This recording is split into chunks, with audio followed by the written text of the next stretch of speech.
Ladies and gentlemen, welcome back to the True Life Podcast. I hope everybody is having a beautiful day. I hope the sun is shining. I hope the birds are singing.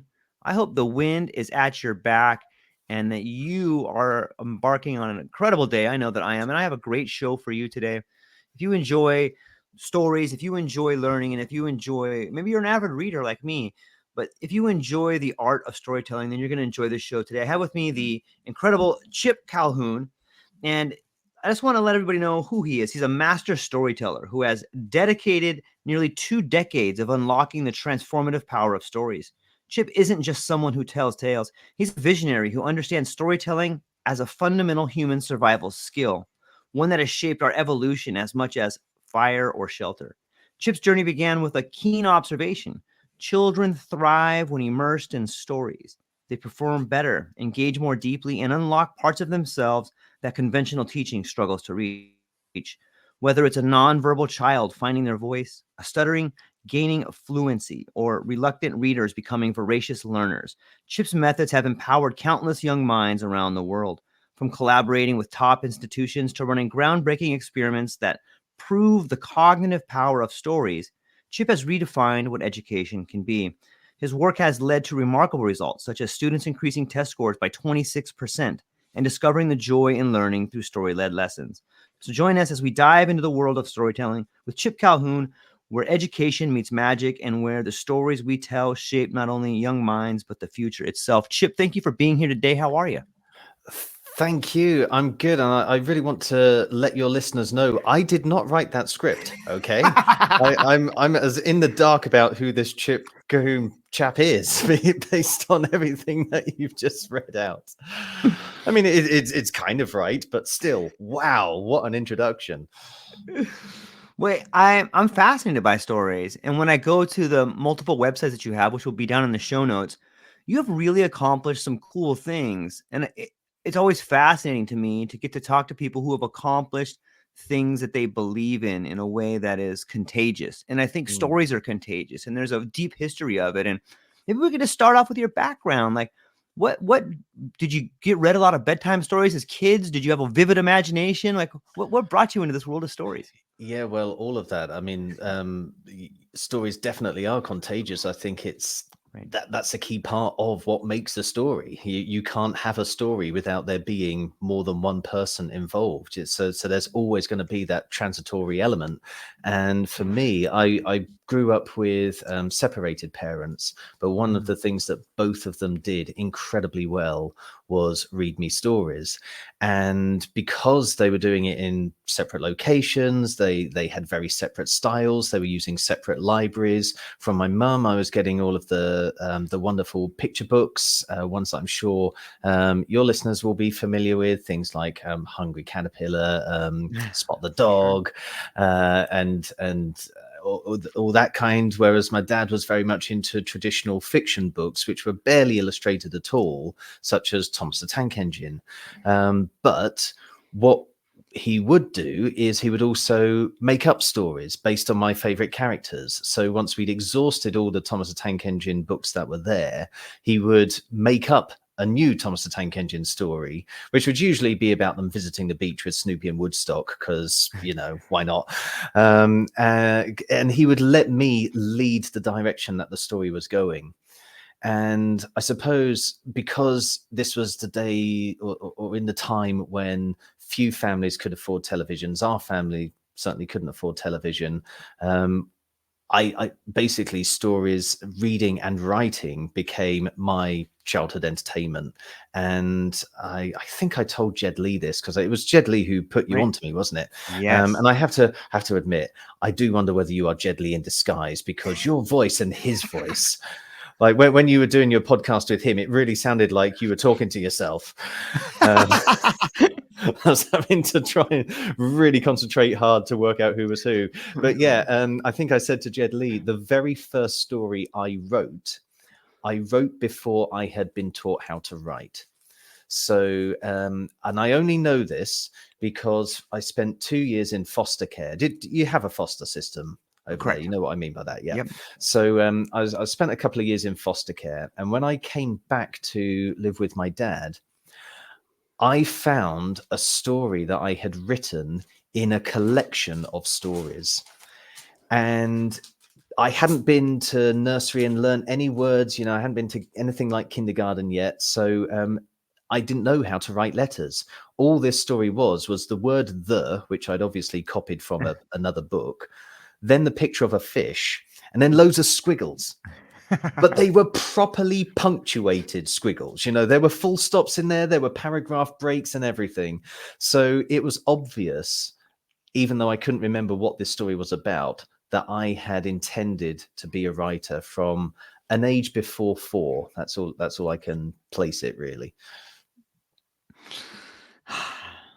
It's amazing to think about not only the history of storytelling in your life, but the history of storytelling in education and the way we move forward. When you look back at the way information used to be handed down, whether it's indigenous cultures, it was always the storyteller. If we look back to the Greeks, like there was these incredible stories that were being passed down. And then you have the printing press come in and the illusion of or the ideas of exact repeatability that come into play, and you have found, according to a lot of the things that you've been doing, that storytelling really helps individuals, be it children or adults or the workplace, be an incredible form of education. Do you think that we've kind of slipped into less of an education system with the written word versus the spoken word? I think there's a risk of slipping. I don't think it has happened completely. One new way of interpreting it that I'd like to run by you, just because I know what your podcast is like. So I just want to put a kind of evolutionary model put forward to you. So storytelling is almost like the cells. It's the original base biology of any form of storytelling. As we've already said, it is something that involves two people, one of whom has something that they need to communicate to the other. And, in very early times, this would be probably a whole series of grunts. It would be images being painted on the wall. Right. It would be statues getting carved. Very basic things that took ages. That's why they couldn't get terribly lifelike and so on. Every single time we've moved to a new phase of storytelling technology, like the printing press, there has always been this immediate concern from the new generation that this is going to be regressive in some way. It's going to stop stories. If they're put in stone, it's going to stop some of the imaginative work that goes into it. But really, it's more like what happens when cells come together to form a bigger whole. So you get those little amorphous single-celled organism things which start joining together to create all of these different species that we have. And each one of those is still a collection of single-cell organisms. So the power for the creativity and the mutations and the evolution is always there. But for any one species that exists, they are that entity. So if you think you've got a book, that is that story. That story, though, is still going to have an impact on the lives of another bunch of single-celled organisms that can still take it and mutate it and change it and be impacted by it. So this is why, even since the very first book was printed, there have been variations of that book printed. It wasn't long before we started getting second edition and third editions. It wasn't long before we started figuring out that some translations of the Bible have naughty words in, and so they need to produce a translation that is less incendiary. And all it's the same with the latest technologies. The video games and virtual reality, all of this is new forms of storytelling that are taking what's gone on before and building on it in a way that can impact the next generation of stories and storytelling. The problem that you can have, the risk that we have, is that some people get fixated on the current level. And in exactly the same way that we had a period of time where humanity thought humanity was God, and I think there were still members of humanity who do think humanity is God. And so they go around thinking, no, it's okay to ruin the natural world. It's okay to drive everything else into extinction because we are the pinnacle of evolution. In exactly the same way, there might be people who look at video games and think, this is it. I don't need anything else. This is all I need to entertain me. And what you lose by just focusing on the one form of story access or entertainment is all of the cognitive, just the cognitive soup that comes from having all of the different vibrant arenas of storytelling. You lose your own ability really to do the creative work and start putting your own output out there. So rather than just kind of getting sucked in and absorbed by a single creative storytelling form, we need to have all of them. And that's the reason why storytelling is nowhere near dead. Storytellers like me are a dime a dozen, really. It's just we don't get talked about as much as the fancy new technologies. That's a great description, and thank you for putting it that way. I love the evolution of the story and the fact that like the deeper you go, the bigger it gets. It's like this giant cave. And like the more you go into it, the more you see how deep and wide it is inside. You're like, oh, we haven't even scratched the surface here. It's true. And thank you for thanking me for that, because like I said, that was a completely new interpretation that literally came into my head a moment ago. So it probably sounded a little bit cack-handed, but if you're going with it, I'll go with it too. Yeah, well, that's another point to storytelling too, right? Like sometimes the stream of consciousness is a performance in itself, and like that's an addition to the story, right? Absolutely. Beautiful segue. That is exactly how storytelling works. The whole thing about storytelling, which I try to emphasize when I'm leading workshops, especially workshops for educators or marketers or anybody who isn't looking at it as a performance element, is that storytelling is not actually a performance thing at all. Storytelling is not a case of you trying to get everybody to look at you and see how wonderful you are at conveying a story or a character. When you're doing storytelling properly, what you're trying to do is get inside your audience's heads. You're hoping as well to get them looking inward.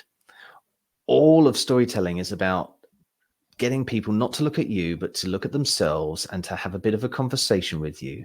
So every time you tell a story, it's different, because whoever you're telling it to, they're going to be building up their own picture. They're going to have their own response. Their picture and their response will tailor where you go with the story, what happens next. And as a result, it could be exactly the same story. It usually is exactly the same story, but how it's told will be unique to that group of listeners. When you find yourself telling a story, do you obviously, it seems to me that you see the crowd as active participants in that story. My question is, Absolutely. Yeah.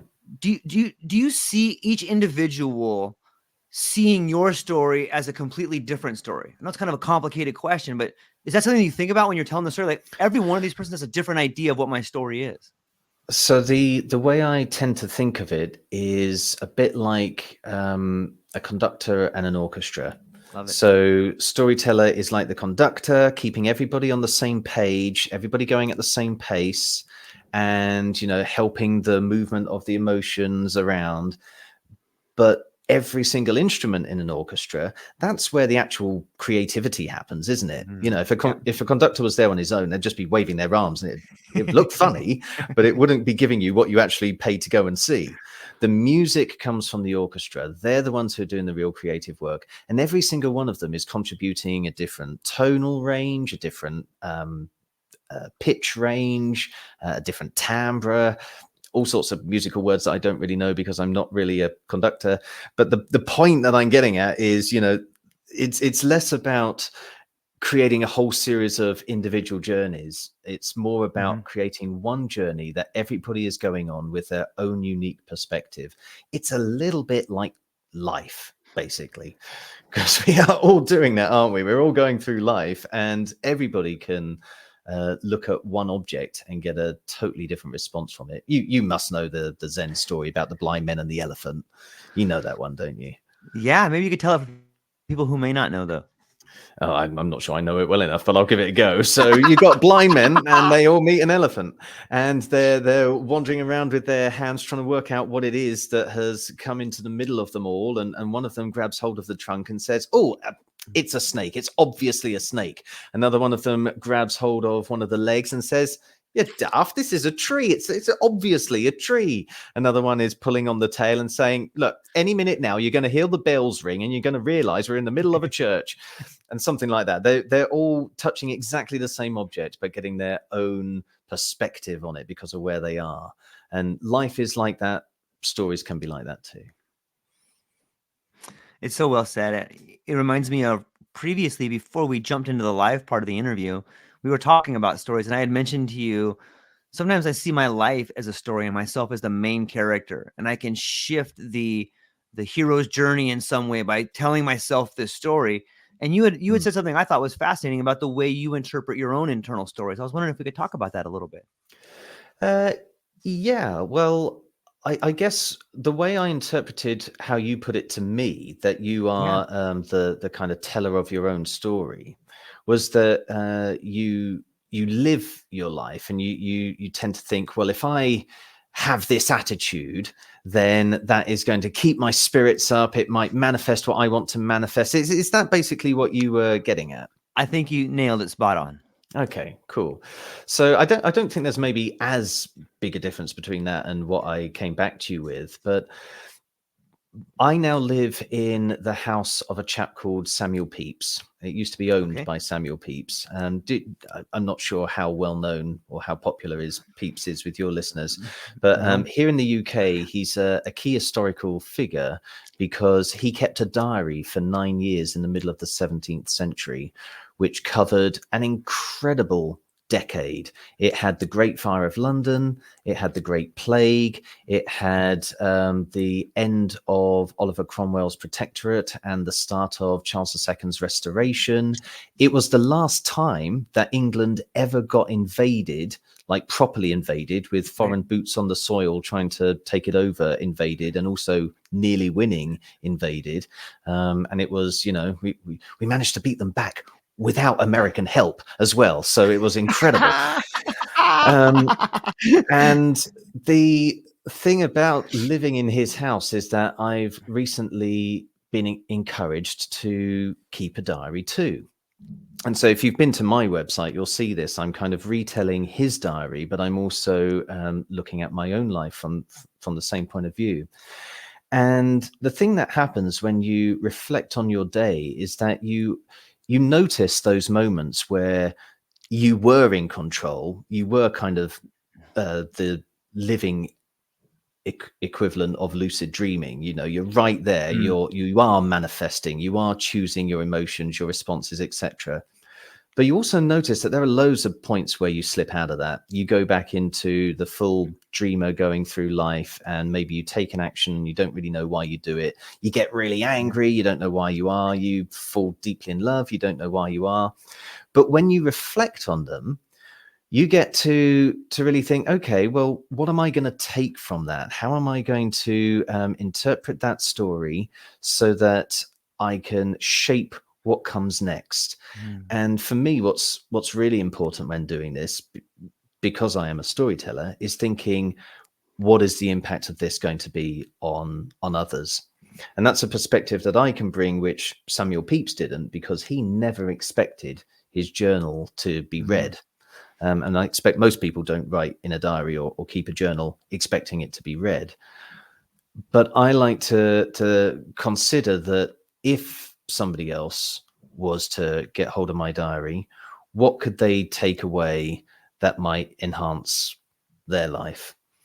Because that, again, that's where stories started. It was all about communicating with one another so that we can help our tribe, our nation, our species as a whole to survive and do well and thrive. So yeah, it's trying to think of your story from that perspective. It's awesome. It's so fascinating to think about some of the similarities similarities that you talk about. You talk about the Great Plague, and all of a sudden you guys have COVID. You know what I mean? It's just so Yes. meta that you live in that place right now. It's so crazy. Oh, it really is. Yeah. Like I say, I'm currently keeping two journals on my website, because I keep one which is a weekly interpretation of Pepys. So if you can't be bothered to read every day of Samuel Pepys' life for 9 years, you can read just a weekly blog version of his. And then you've got my version, which is some 346 years later.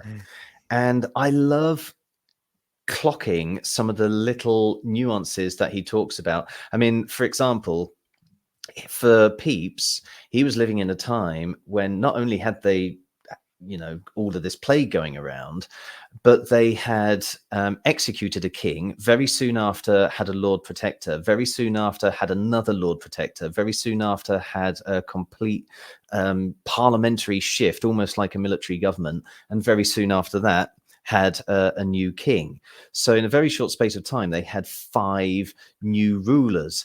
And if you know anything about UK politics recently, in the really short space of time, we have just had 5 prime ministers. So it is absolutely uncanny. There's also something he says at one point, which is talking about how he goes over to visit Holland, where they had the Orange Principality.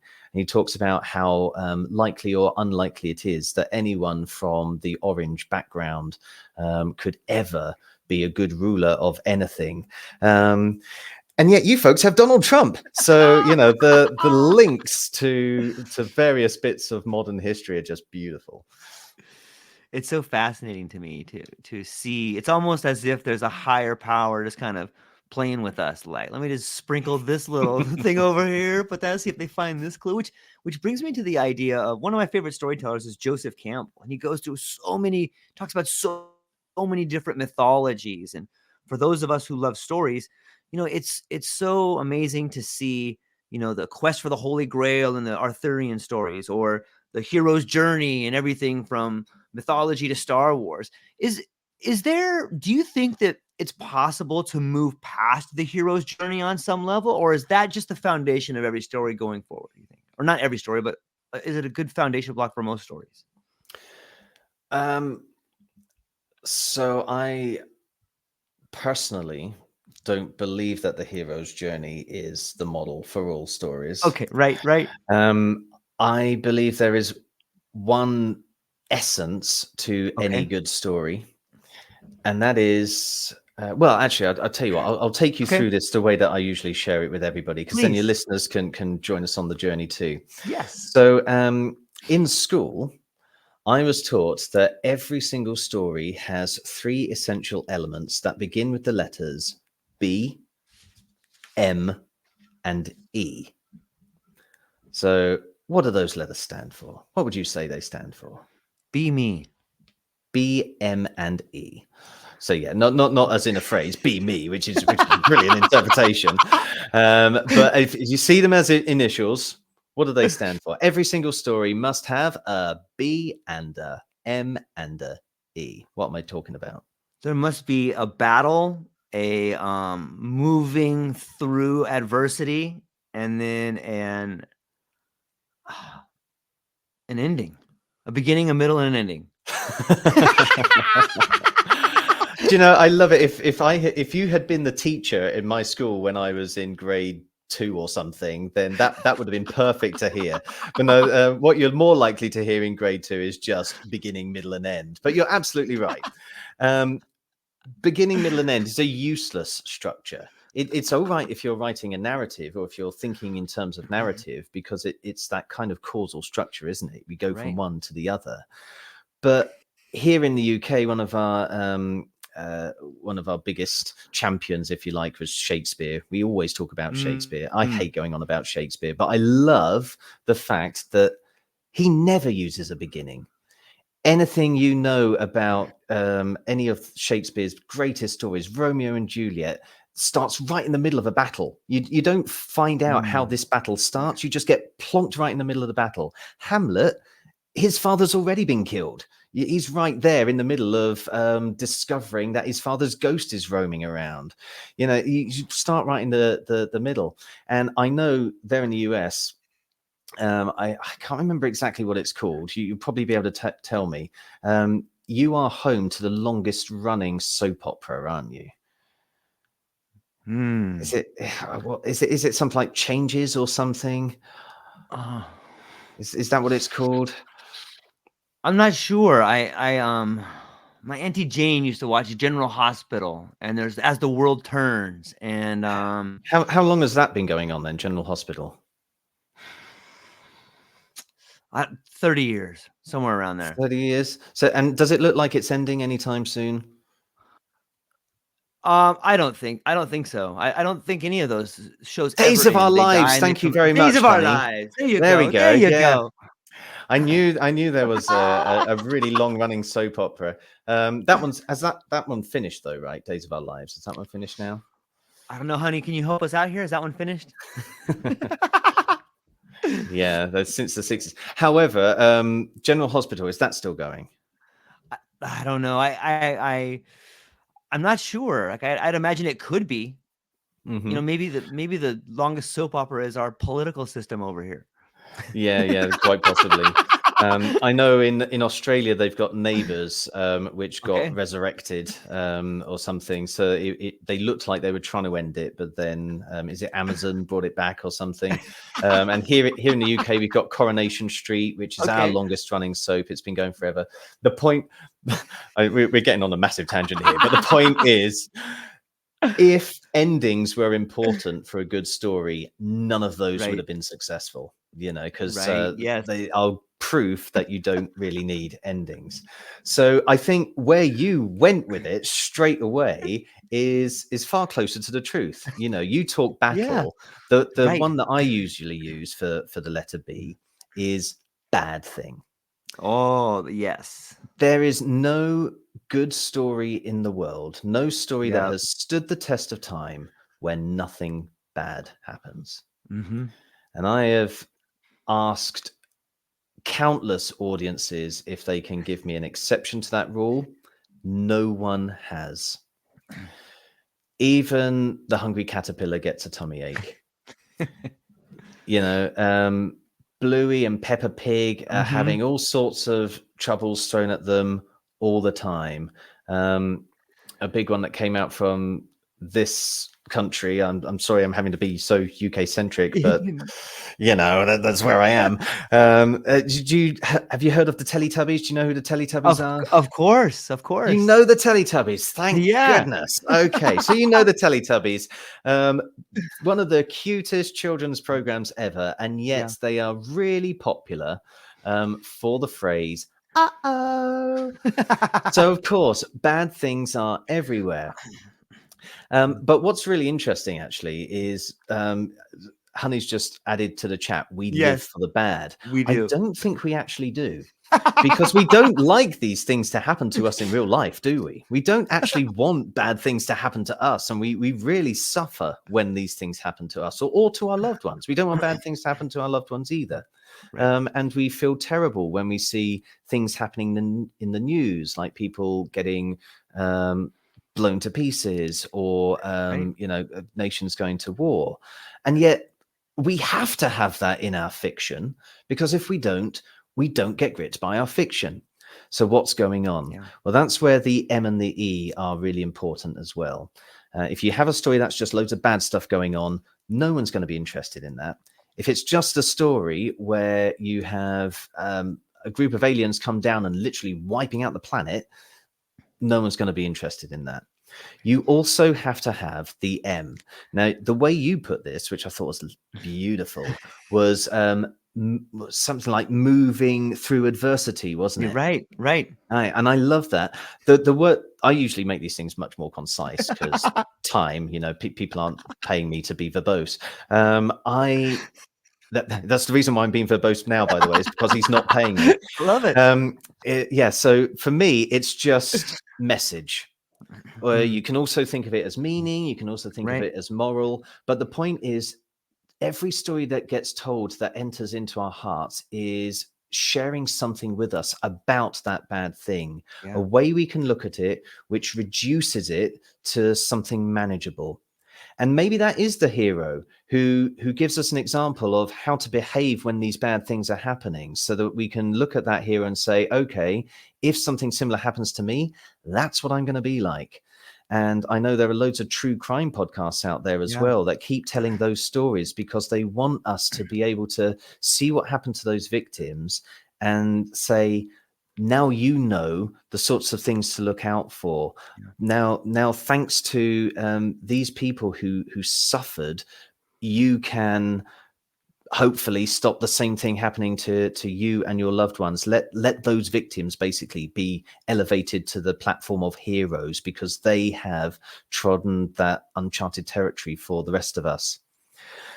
So that message is a vital component. And again, I challenge you to think of a story that has stood the test of time that does not have a message or a moral or a meaning.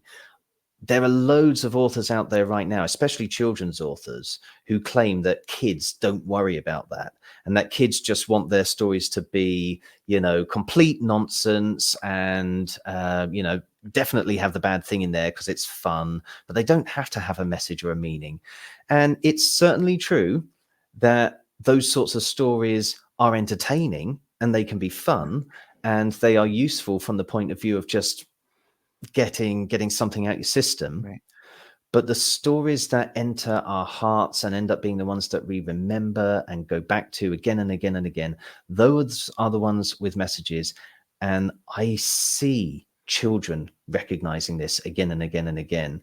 If I tell a story that has a questionable moral or a questionable message, especially when you're thinking, stories from medieval times Right. being retold for modern audiences, kids of today will straight away pick up on them and be like, actually, I don't think she should go and live with him now and have a happily ever after because I think he's a right twat or something along those lines. Right. So it's a very vital component.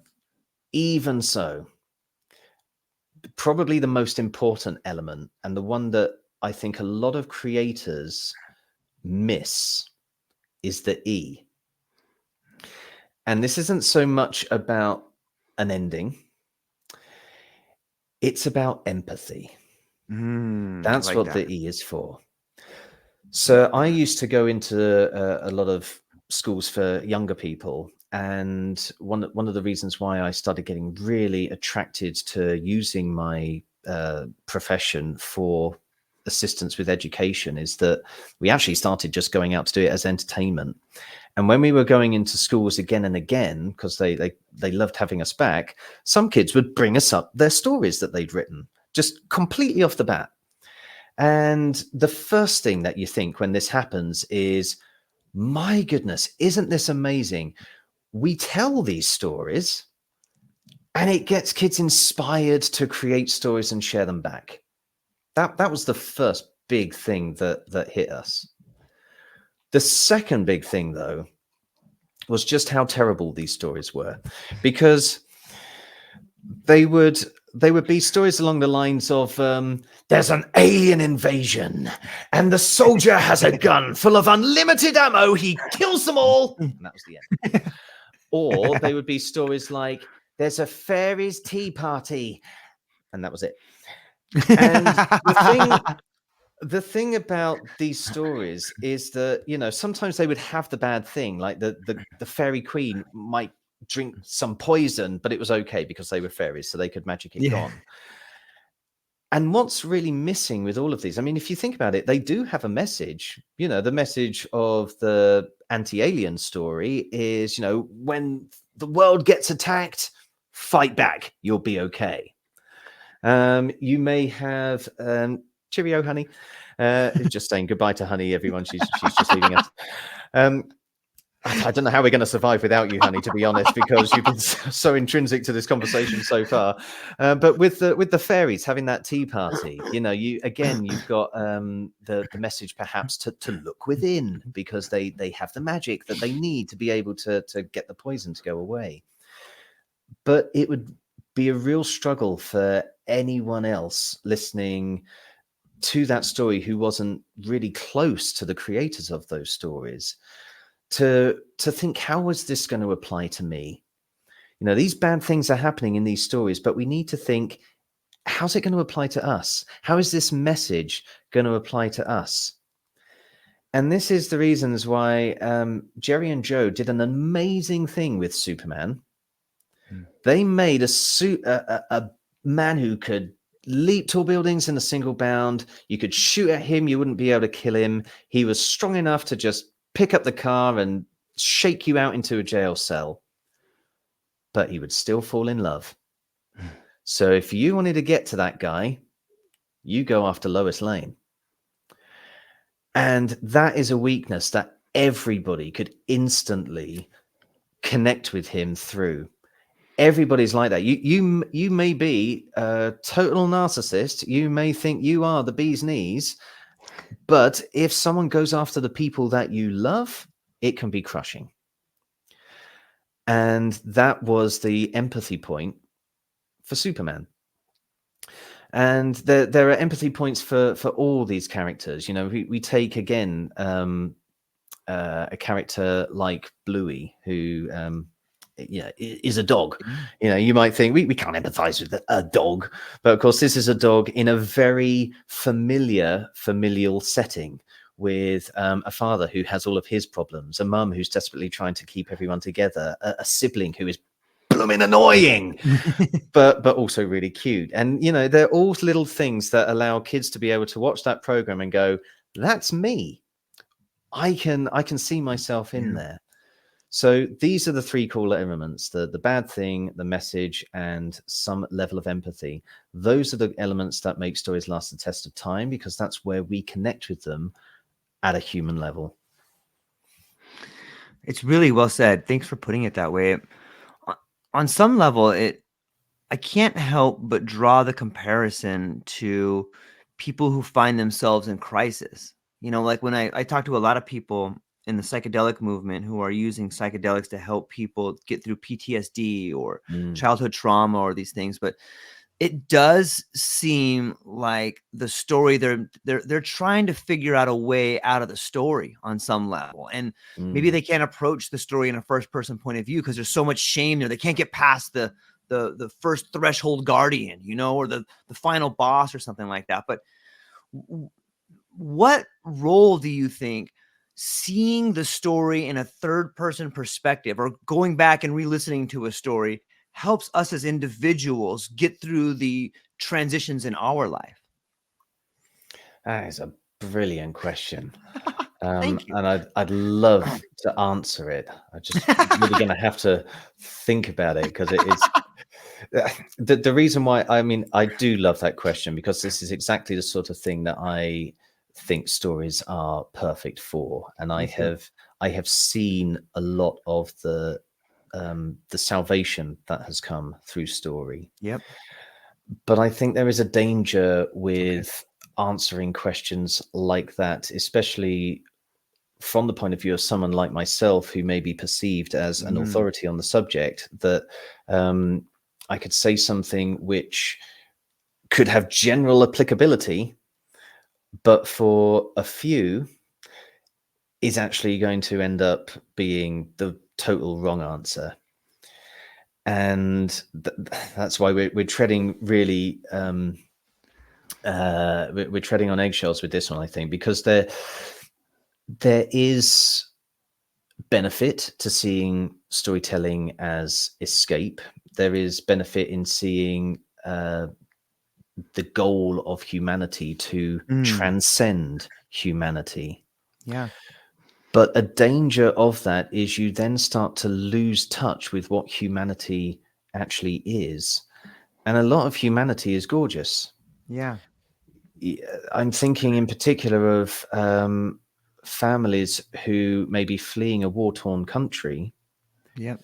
They are going through incredible pain and incredible suffering and incredible hunger. And they are looking down maybe at a newborn child in their arms, and they are seeing beauty and perfection and connection, which and love. which if you transcended at that point, you would lose. And it would be of absolutely no benefit to that newborn child. So I guess what I'm coming to here is that there's Yeah. no one answer Right. for the whole of everything. And that's exactly the same with stories as well. You know, the reason why we have some people saying there are 7 basic plots, there are 12 basic plots, there are 14 basic plots, or in my case, there's 1 basic plot. You Right. know, in all of the different interpretations, it's people seeing what matters to them. And again, this is where the empathy comes in, because any storyteller who is sharing a story, if you're writing it in a book, you're trying to make it as general as possible so that you will bring in a big readership. Or maybe you're not. Maybe you are targeting one particular audience and you're happy with it being a cult classic and fitting a particular niche. Or how do you folks say it? Nietzsche? Yeah, we should. I just go with niche.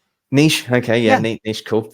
Because Nietzsche is completely different, isn't it? Especially when we're talking about philosophy. God is dead. But yeah, so niche was the other Bitch. pronunciation I was thinking of. So yeah, but so when you put down a story in a solid form, then you have to be thinking, or long term in how this is maybe one day going to be interpreted. When you are storytelling face to face, which is Right. the kind of storytelling that folks like Jed Lee and myself do an awful lot. Right. What we're doing is we are thinking, well, how is this story going to be specific to this person in front of us or this audience in front of us? And even when you got an audience, that's a whole bunch of individuals there. You got to be careful that you don't go too far in any one direction. I remember doing some Halloween storytelling at a museum, and this kid turned up who had first met me online during COVID. And that's just a little response to something that I remember you and Jed Lee talking about in your conversation with him about how different online storytelling is and how it loses something. Yeah. It absolutely does. But for those who get to it, and when it's their only thing, it can be phenomenally powerful. You can still make that connection. You can still have those conversations. And this kid was only a couple of years new to England, so English was not his first language. He was only 6. In fact, it was his 6th birthday the day that he met me online. And just he got so absorbed in watching someone on a screen telling a story as opposed to seeing spaceships flying and pigs dancing or whatever you usually get in TV created for that age. His parents were flabbergasted, and they went out and bought some of my books for him to read, and he got really into them, even though, again, it was not his first language. These books were chunky books, about 10 times the size of what he was getting from school. And as soon as lockdowns were over and I was doing this thing in public for Halloween, they really couldn't wait to bring him to one of my events in person. So there he was. I think by now he was probably 7, not much older, but sitting there in this little room in a museum with me telling a ghost story. And there was a bit of, oh yeah, I recognize you. It was such a happy start. And then I kind of started the story. And of course, it's a Halloween story. So it starts with someone dying. And very soon after that, we have a character going into a forest and hearing footsteps coming up behind him. He turns and he can't see anything. And this kid literally just stood up and ran straight out the room. And his parents, shocked, apologetic, worried, everything. They ran out after him. There was no way I could have expected that, because up until that point, I thought this was someone who would be with me for every single moment of every single story. And yet, maybe it was because of that, the level of intense fear reached him more than it did anyone else in the room. So he didn't come back. He didn't hear the end of the story. I wasn't going to let that be the end of it for him. And because of GDPR and everything that goes around these days, I didn't actually have a means of communicating with him directly. So I had to do it through the museum, but I wasn't going to let this not happen. Yeah. And I recorded a little message specifically for him to go out on the museum's social media, which basically let him know just how amazing a human being he was. Because the thing is, if you get scared by a scary story, that shows that your imagination is incredible, because scary stories are stories about things that don't exist. You know, there's no such thing as skeletons that come out from the grave and chase you. There are no such thing as zombies that start walking around trying to eat you, you know, and there are no such thing as evil witches that ride broomsticks to chase you and curse you. These are all things that have been put in imaginary tales. So if you can get so scared by one of those stories, that shows that your imagination is working so incredibly well. You must have one of the best imaginations in the world. And that means you're probably going to be like one of those folks who invent a cure for COVID, Yeah. or who are they? John and Mary, who invented the first successful heart lung machine. All of these folks who had really good imaginations. John there being a poet as well as the inventor of medical technology. And they also create these incredible things that they know must be able to work. And they keep working at it. They keep thinking about it. They keep imagining until they're able to produce it in reality. So that's what the imagination is. And just looping this back to your question then. Yeah. What really is going on here is the importance of the imagination. The more we tell stories, the more we hear stories, the more we reflect on our own story, what we are doing is we are practicing this real gift that is the latest in evolution. And regardless as to whether any other animal has it, human beings are definitely the experts when it comes to imagination. We're the ones who have dominated the world because of our use of this particular development in evolution, our ability to close our eyes and suddenly be in another part of the world, suddenly see something that doesn't actually exist. And that underpins every single aspect of how we can make life progress. Whether it is closing our eyes and thinking, okay, how can I actually get out of this situation? How can I actually survive? Whether it's closing our eyes and saying, what do I need to invent that is going to be a tool that will help me to survive? Whether it is picturing ourselves in the future, ambition is basically imagination, isn't it? Imagining your future self. Whether it is trying to understand those around you a bit better. Empathy is just another form of the imagination. So that I think is the real answer to your question. If you can actually remember what your question was, because it was so long ago. No, it's beautiful. I appreciate the in-depth understanding and giving the answer that you did. I do think it's a very important part, and there is a lot of responsibility in there, and it's captivating. I can't help but begin thinking about the evolution of the story and imagination, and on some level, like, you are a masterful storyteller. I love the way the body language, the way you're able to build images for me as we're listening to the story, and that brings up this question of, like, do you think that there is a transformation of, like, sense ratios? You know what I mean by that? Like, sometimes it seems that it used to be that we would listen to words intently, and maybe we still do, but maybe with things moving into a more visual world, maybe we're beginning as species to rely heavier on different ratios. Maybe the ratio of our senses is changing. And how might that change storytelling? It seems like that is part of the evolution of it on some level. Is that too far out? Is that too crazy? I think we're getting better at it, but I know that there are studies out there which really do point to some of the stuff that you're talking about there. So Yeah. audiobooks, for example, Right. have become hugely popular, even though we are living in this apparently visual Yep. world where, they're developing better and better CGI Yeah. and, the ability to do deep fakes and everything. And yet audiobooks suddenly take off. No one expected that. But it's because people are listening to them while doing the dishes, or Right. listening to them while driving to work, or listening to them. I mean, they're listening to podcasts as well. We hope they're hearing this Yes. conversation, aren't they? So people are doing more with words in the background. They have done studies though, and they have shown that people who listen to audiobooks definitely are not getting as much out of it as those who read it on paper. And the theory behind it, I actually got this from a podcast, believe, which I was listening to while I was hanging out my washing. So Imagine that. it was probably the most apt thing to be listening to at the time. But they were saying, can I actually remember what they were saying now? That's the challenge. I've kind of got to be the exception to the rule in order to share this information with you now.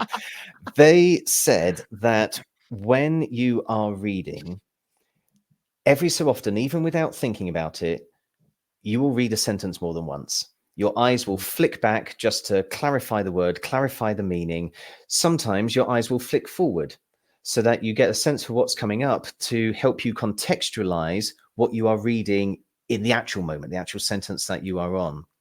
And all of this means that when you are reading and fully reading, you are getting way more immersed in it. Audiobooks, however, don't give you any opportunity for that. The moment a word is uttered, the transitory nature of experience means it's gone. You're not going to be able to get it back unless you do the rewind thing, which I hope a few people are doing now, because that was a very important thing to remember, folks. That's the reason why, yes, you will obviously get something out of it, but you may not get as much depth as you would if you were giving all of your attention to it. But again, I don't think that's a bad thing. And I believe that it's important for us to be able to practice all of these different abilities, being able to watch a film, for example, and turn and have a conversation with someone next to you about it. That's actually really, really important, because you are then using that film as a conduit for a relationship. So I'm definitely with the old German theatre director practitioner Brecht, who used to really encourage people to take the popcorn in, really encourage people to have a little natter about what it was that they were seeing. He saw that as being one of the benefits of the theatrical experience. Now, there are probably loads of people who are on their way to the cinema right now thinking, absolutely not. I do not want to have someone munching popcorn in my ear while I am enjoying the latest Disney or whatever.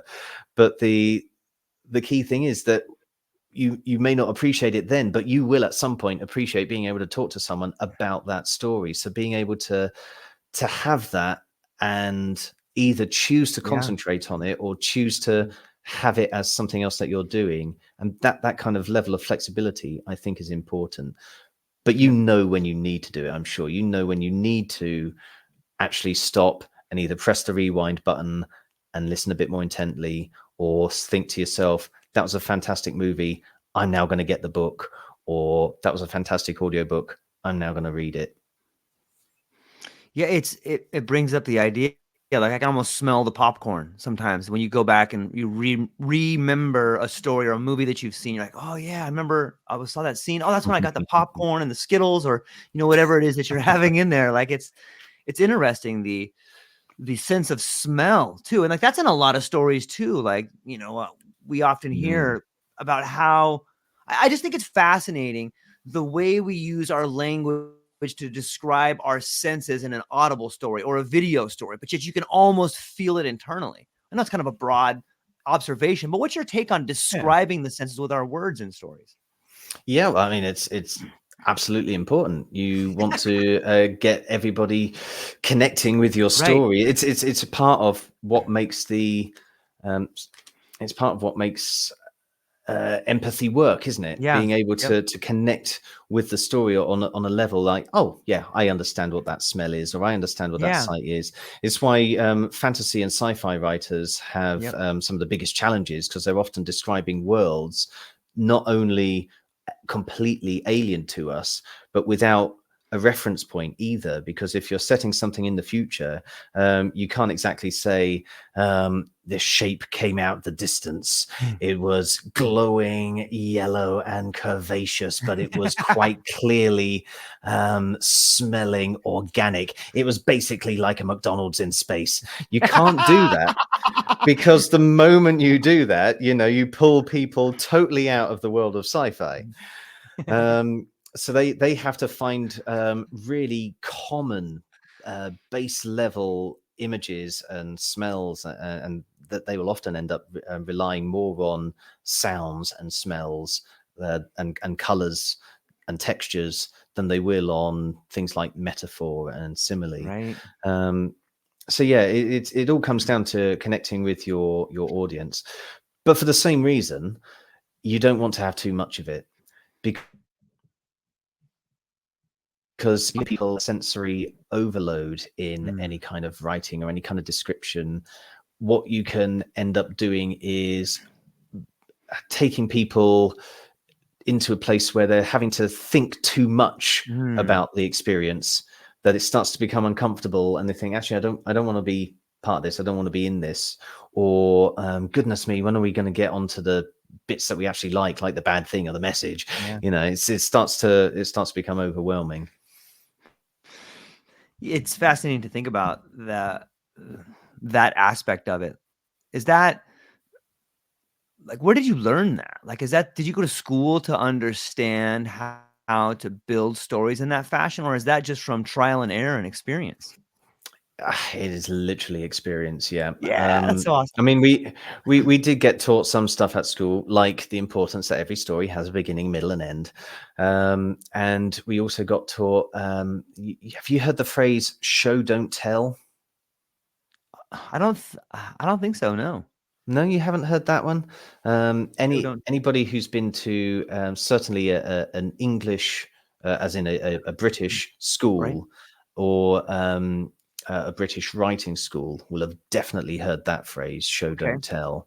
Or if you've maybe read a book on writing, I think it's used a lot in script writing schools as well. Mhm. So that's one of the big things that you get taught there.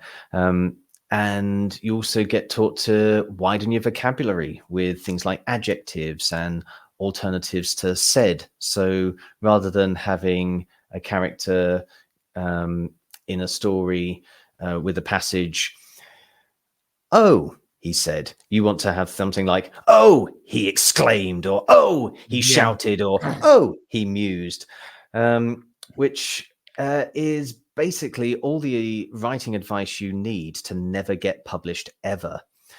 Because most of the books that end up on our shelves, it's almost like those people have never been to school, because they throw all of that out the window. Again, like with Shakespeare, you don't go with a beginning, you just jump straight in.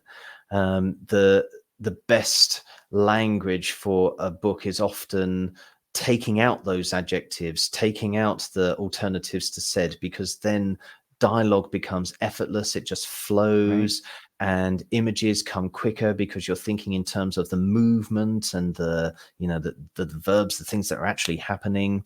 And likewise with the show don't tell thing, I hate that phrase, not least Yeah. because I'm a storyteller.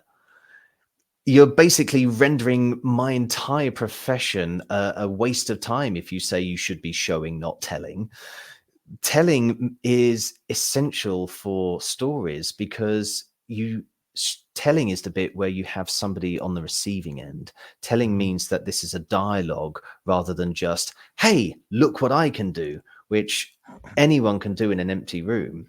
You can practice a magic trick, you can practice a script, you can practice a musical instrument, you can do all of that without needing to have an audience. I can't tell a story without an audience, but I know what they mean when they say "show don't tell." And the the problem that a lot of people have by really taking that literally is that you end up with stories where way too much of nothing happens because they're so busy showing you every little detail of everything Right. that someone is Right. doing, or you don't actually get any of the empathy because you're never let inside the heads of the characters. What they actually mean when they say show don't tell is pull, don't push. They're Hmm. wanting you not to just throw information at people and say, look, this is all of the stuff you need to know in order to get this story. They're wanting you to present that information in a way that attracts people into the story. And sometimes that actually is giving them loads of information. Sometimes that is showing them a character actually feeling the emotion so that they can either of their own choice get inside that character's head and feel the emotion too, or observe it because they need to have a bit of distance. They're not in a place in their lives where they can hack that level of trauma right now. So it all comes down to being sensitive to the story, and as I keep coming back to time and time again in this podcast, in my life's work, thinking of being sensitive to your audience. I They are like it. key. Yeah.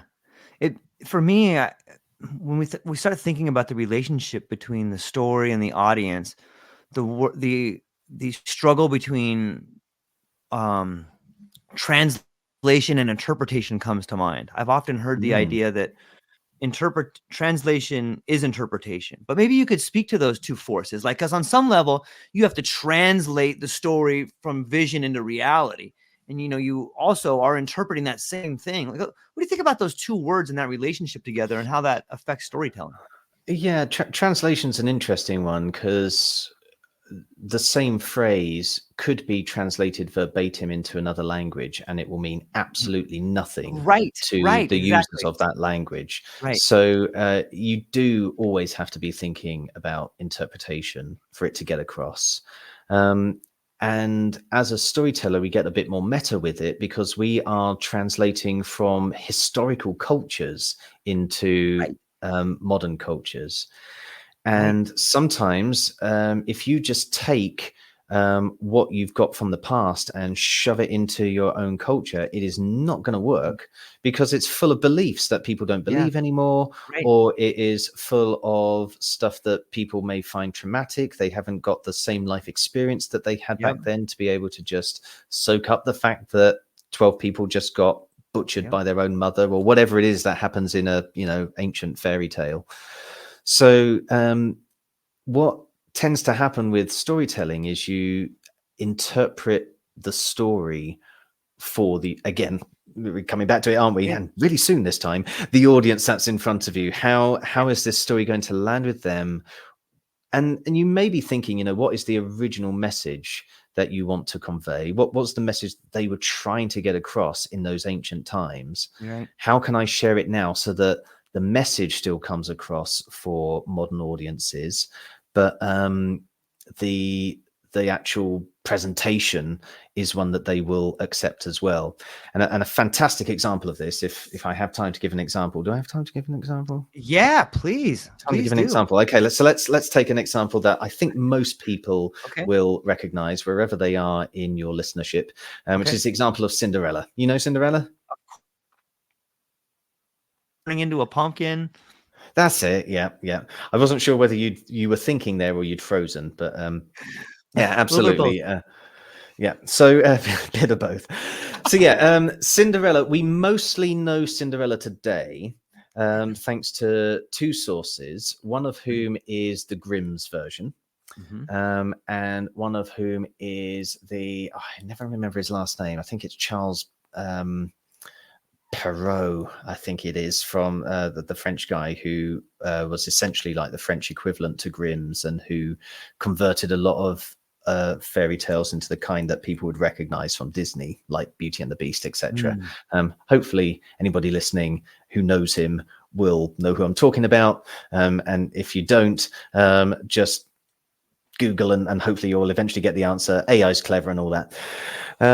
So the source that the Charlie guy had, though, was most likely something like the Grimm's who had their own name for Cinderella, which was Aschenputtel.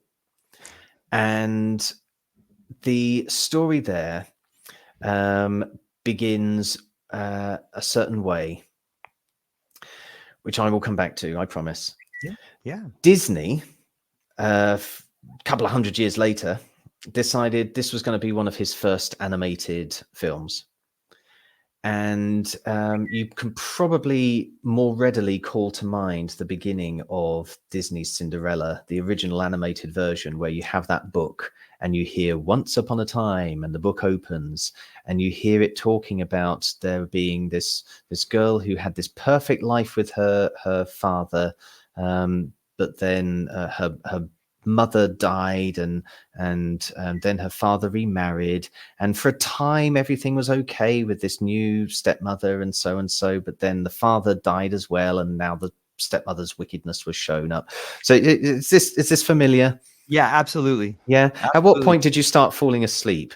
For everybody who's listening to this, okay, for the last little while, his mobile phone's been pinging off, and he keeps turning to that, and he's been way more interested in that than the story I've just been telling. Even though I've just been retelling Disney, for crying out loud. You know, Disney, one of the most remarkable storytellers of the 20th century, right?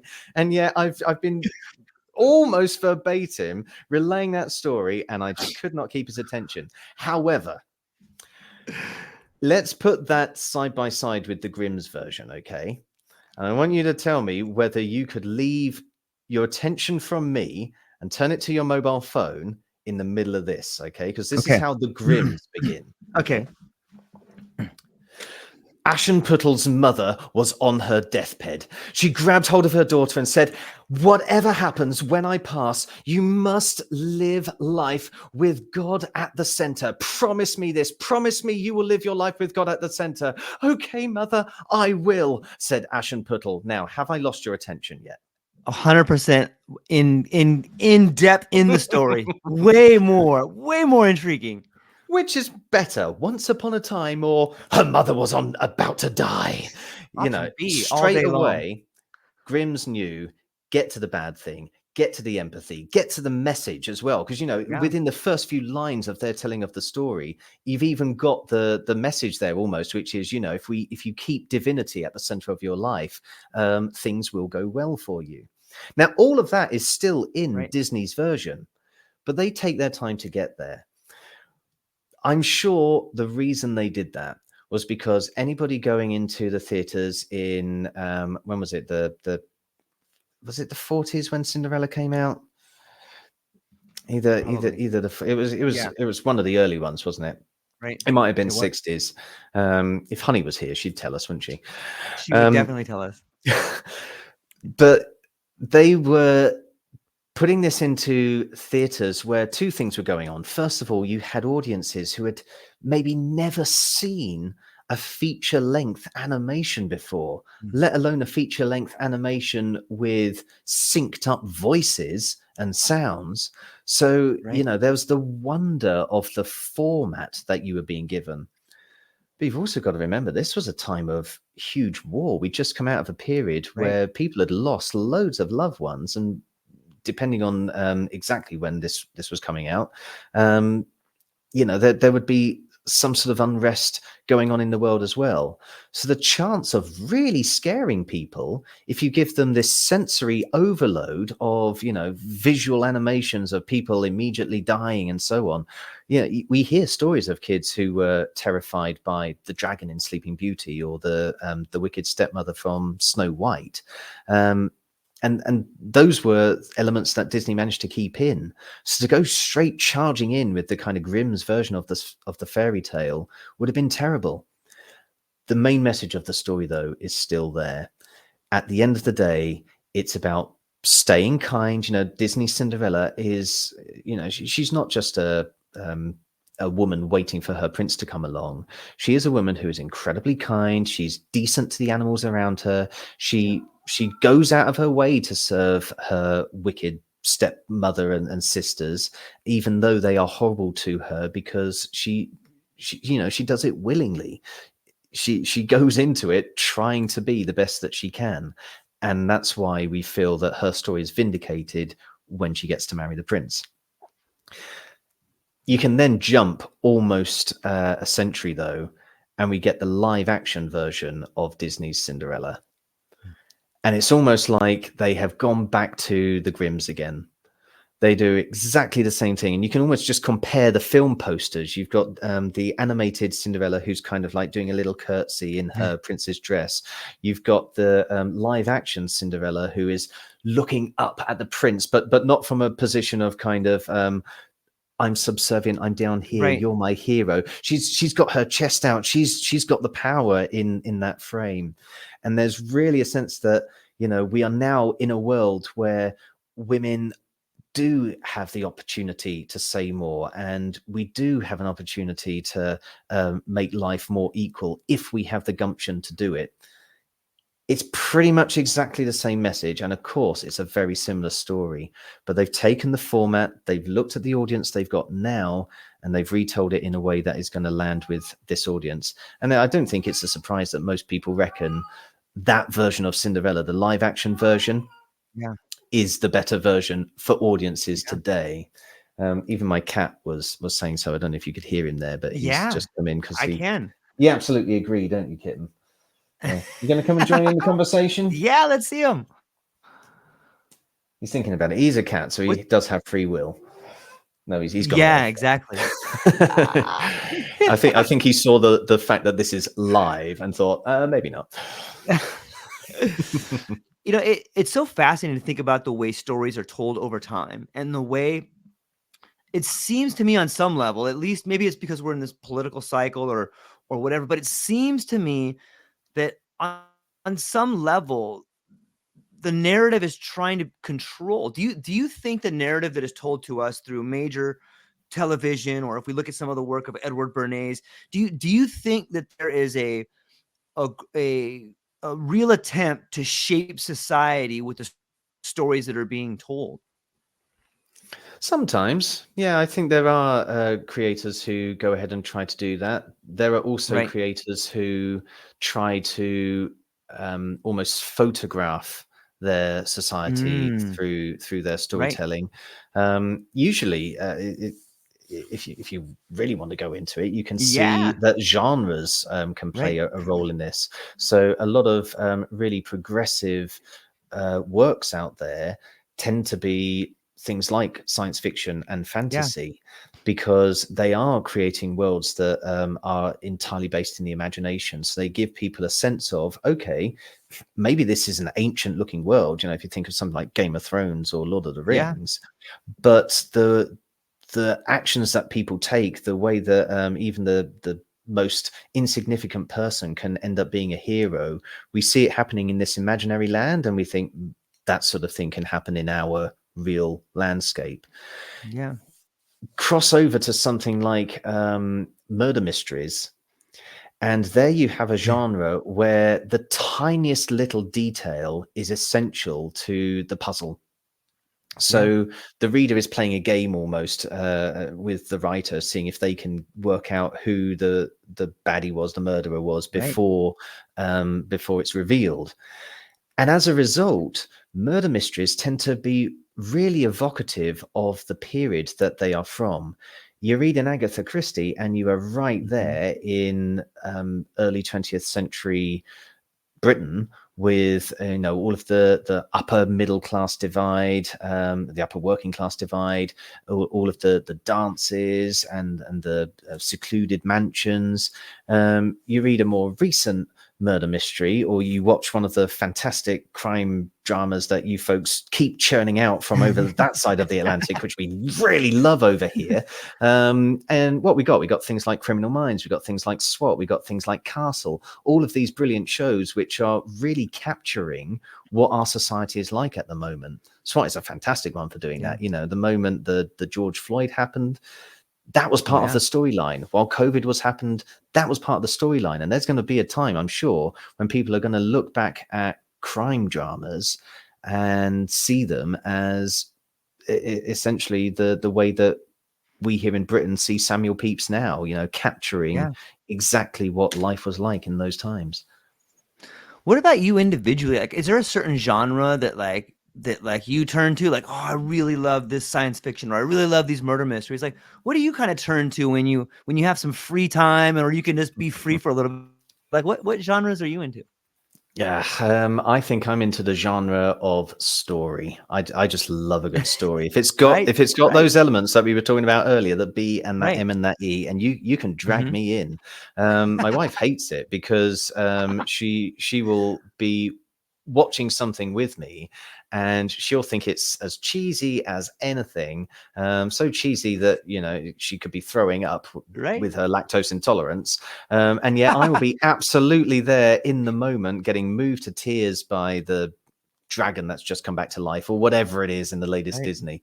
And yeah, I can really be there in the moment trying to figure it out with the detectives, or uh, want to convert so and so to the light side of the force, or whatever it is. So I think as long as the storytelling is good, I will always be there in the story. It's interesting you talk about Agatha Christie and the way in which she's able to communicate to the readers through her novels on some level. And we can see other authors that are almost toying with the reader. And it's like this timeless beauty where they can reach through the book and almost have like a conversation with you. Like, you see what I did there? You see that? Hmm. And Hmm. what is there a certain sort of cheekiness or playfulness that people who read your books in the future might see you talking to them as? Like, Oh, I hope so. of Um, course. I I think I can get it wrong. At the moment, I do occasionally get asked to put on writers' courses, Yeah. and or storytelling courses. And one of the first things I will do is I will show an excerpt from the first book I ever published, and I will say to folks, would that interest you? Could you get into this book?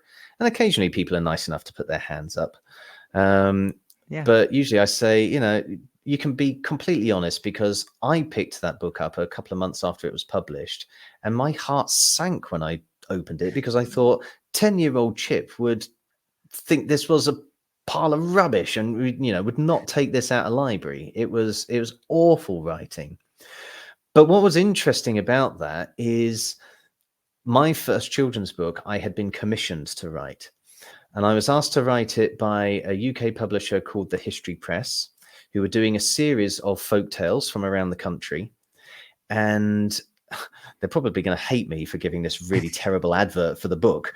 It is just my book, though. The series as a whole, fantastic. But they had been specifically asking storytellers to write these, because storytellers are on the pulse of folklore and folktales. Right. So I was asked to write the version for my county here in the UK, Cambridgeshire, and there was already a grown-up Cambridgeshire folktale, so I was asked to write the Cambridgeshire folktales for children. And because I was asked to write this from the point of view of me being a storyteller, I wrote it like I was telling the story. And literally, the words that I was putting on the page were pretty much exactly what I would say if I was in front of a group of listeners, young listeners. Right. Of course, if you are from Cambridge, then you probably will enjoy the book. It's definitely the case that it's one of my biggest selling books, because I come from Cambridge, so a lot of people around here were getting hold of it. And if you are interested in Cambridgeshire, or if you're interested in history, there are other reasons there to go to the book. But what I learnt between that book and the next book I wrote was that it's really interesting when you're thinking about translation and interpretation. The Right. storyteller, the art of storytelling, does not translate straight onto the page.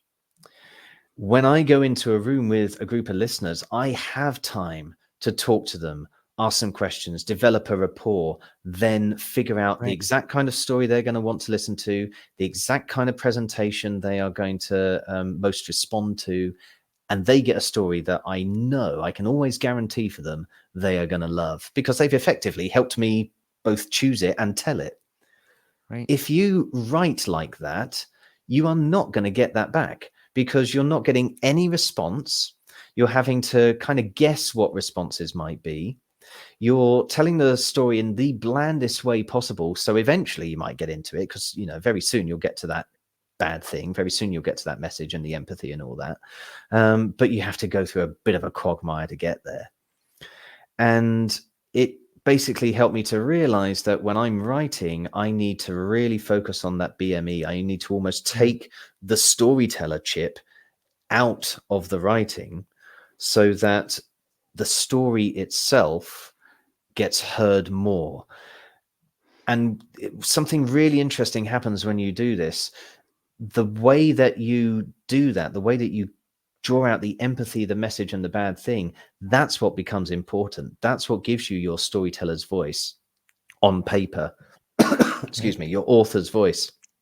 And that's what makes someone be able to pick it up and straight away go, this is a Chip Colquhoun book, or this is an Agatha Christie book, or whatever.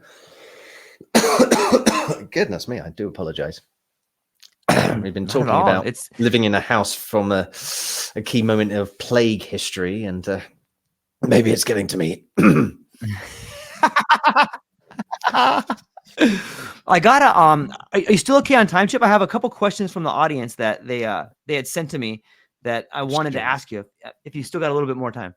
Okay. I do need to get going, but I will hold off another 10 minutes or so for questions, because we've been talking so much about the importance of the audience. It would be incredibly remiss of me to say now I'm bugging off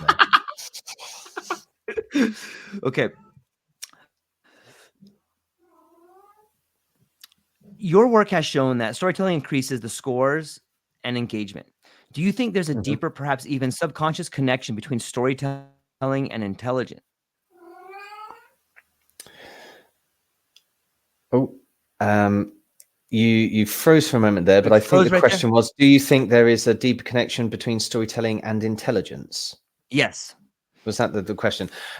So yeah, I think it's not necessarily about intelligence in the sense of knowledge and knowing stuff, although in a way it kind of is.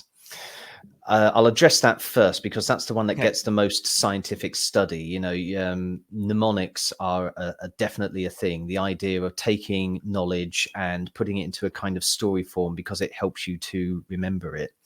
But that's studied quite quantitatively, so we know that it works. I don't think anybody has really pinpointed, though, the qualitative side of it, which is the why it works. And it's almost definitely because, or it's definitely going to have something to do with the fact that what storytelling really heightens is your creative power, your ability to go to that imaginative plane and think of things that don't exist. So if you go back to the moment in history where Homo sapiens, or humans, modern day humans, were living at the same time as other cave people like your Neanderthals and your Florenzis and your Denisovians and all of that. Every single one of those species had the ability to build fire, which is an amazing, creative leap. Every single one of them was able to create tools.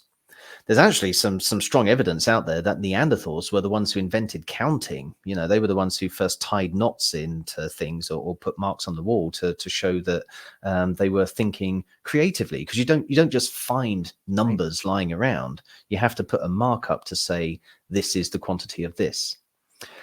But there is absolutely every evidence that the first species to start thinking in terms of images and reproducing those images were the Homo sapiens. And regardless of all the environmental factors that were at play, because you had all of these different cave people species in different parts of the world with different climates, the one that managed to survive and become dominant was the one that started to imagine. Which, when I'm sharing a version of this story in schools, usually ends with me saying, that basically, what you've just heard there is proof that stories have kept people alive for 40,000 years. They're more important than fire, more important than tools, more important than clothes, more important than all of those other things. It was stories that gave us bread. It was people sitting down and telling stories in the middle of Turkey somewhere that led to some of the first agricultural communities. It wasn't the other way round. For a long time, people thought, we developed agriculture and then we started storytelling. But if you read Yuval Harari's *Sapiens* and all of the research that around things like that, it was actually people coming together and telling stories that put them in communities where they then started to domesticate crops and so on. So when we talk about the impact that storytelling has in education, it doesn't necessarily help people to know more. It doesn't necessarily help people to be able to have better skills, but it does make them more adaptable. That adaptation can make them more resilient. It can make them more inventive. It can definitely make them more empathetic. Every single one of the skills that makes a human being, really stand out from the rest of creation. And that, of course, is what leads to them being able to survive and thrive better. Well, That was a Chip, really long answer to the question, wasn't it? it's a beautiful answer. It's poetry, man. I think it really underscores the relationship there, and I'm grateful for your time. Like, this has been a really fun conversation for me, and I hope that everybody hit me with it. It sounds like you're wrapping up. I'm not going to let you hit me with another question. I'll stay for a bit longer. Okay, fantastic. I just wanted to make sure. So, you've witnessed storytelling help children with autism and stuttering overcome significant obstacles. Do you think stories have the potential to act as a form of mental software, reprogramming the brain in ways that current psychological therapies have yet to tap into? Oh, do you know what? I've never thought about it like that, but I do. Yes. I do like the analogy. All right. Again, I think there is a danger with it, though, that like we were talking about earlier, Right. there is a risk that you start yourself sounding like you're touting a one cure fixes all. And yes, I have seen 99 times out of 10 storytelling really profoundly shift the lives of people who are going through incredible traumas or disabilities and so on. Yep. I personally haven't seen any adverse effects from that.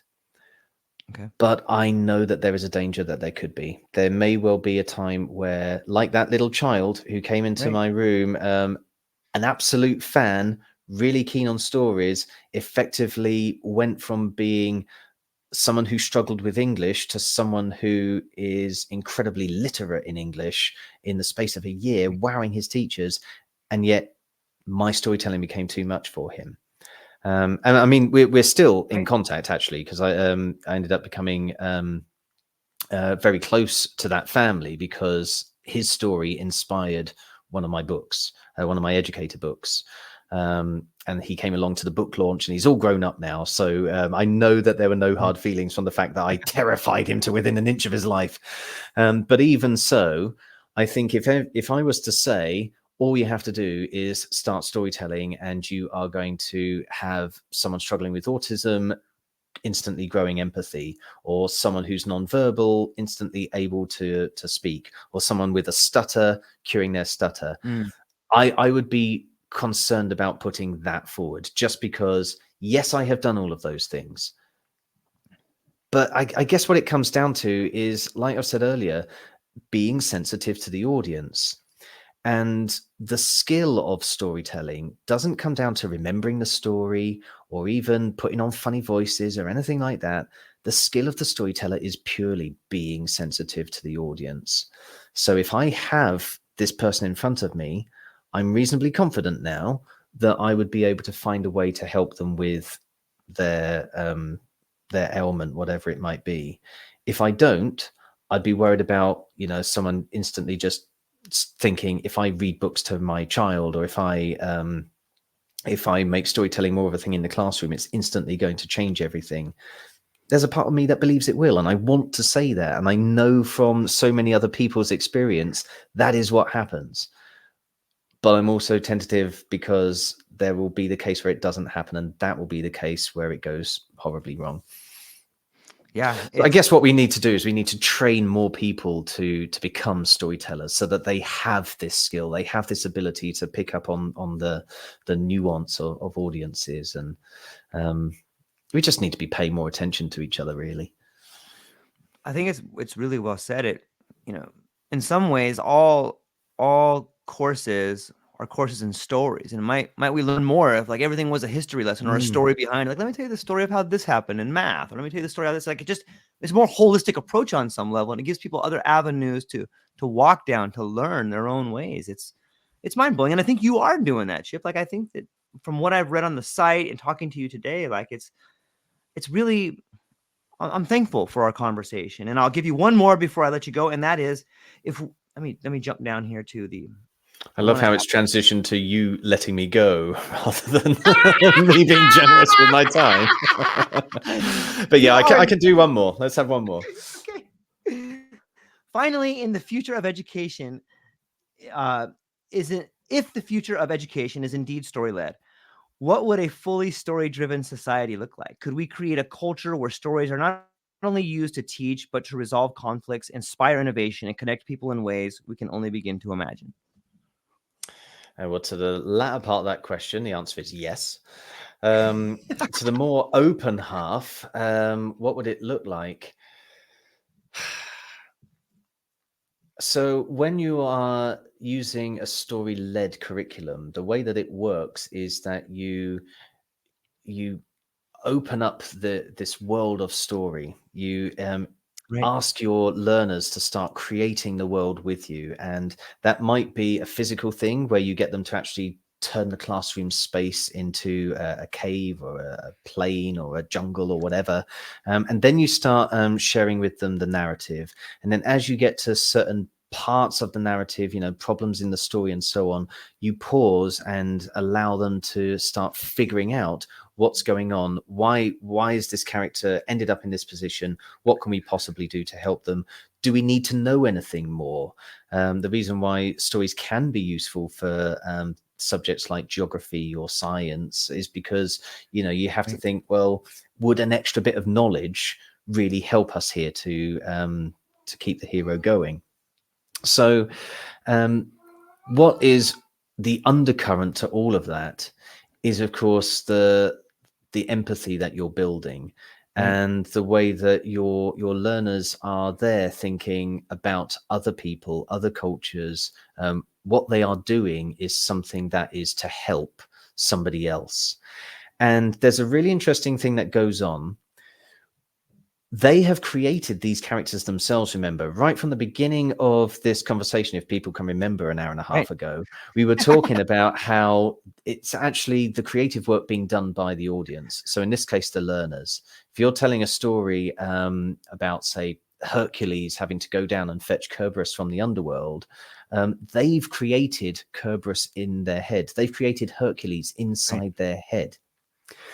So when they start helping Hercules and go down and complete his challenge, they are also helping a part of themselves. It is incredibly health healing. And the learning that they're doing along the way is going to become more intrinsic because they're basically creating the solutions as they come across them. Um, I can't remember the guy who founded Harvard University, but mhm, I'm pretty sure he was the one who came up with this phrase, the habit of success. So often we have this thing in education, don't we, where we teach children this is the way to do something, right, and we present them with examples of problems. And of course, the first few times they get it wrong because they are desperately trying to learn, but they haven't learned yet. So they keep getting it wrong, and you keep having to show them. right. All of that means that their first experience of that learning is failure. So they've got to overcome the sense of failure before they can grasp whatever it is that we're trying to help them learn. Whereas if you first encounter that problem in a story and it's a character who's undergoing that problem, not you, and the character manages to find a solution, all of this is still going on in your head. You are creating the character, you're creating the problem, you're also creating the solution. And because the story ends up going happily, most of them do, you then have their very first experience of that problem being one with an outcome of success.